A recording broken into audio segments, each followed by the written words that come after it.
In this video, we're going to be covering the lower body day HIIPfit moves of the month for November. Our first move is going to be a banded split squat. What I need for this is one maybe moderate to heavy band. I've hooked it underneath the front leg of my bench. I'm going to go ahead and grab onto the handles.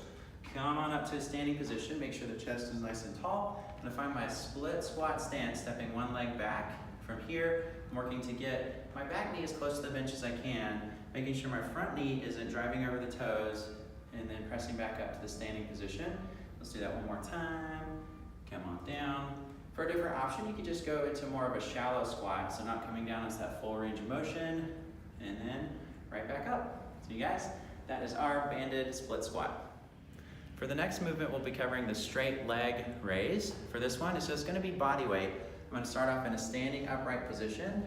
I'm gonna move myself into a bit of a chair squat here, and then watch this leg. I'm not gonna step it straight back, but also gonna come out to the side, keeping the leg fully extended, active all the way through the toes.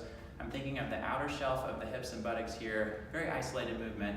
Belly in nice and tight. I'm pouring a lot of weight into my standing leg here so I can start to float the back leg up and down. It's a very isolated, not a very big range of motion as well, so watch out for that one.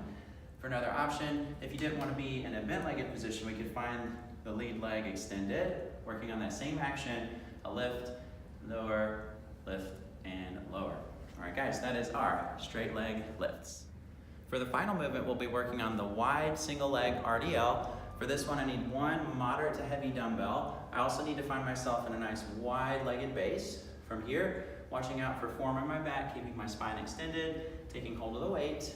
Notice in this one, I'm going to be adding some rotation into the spine.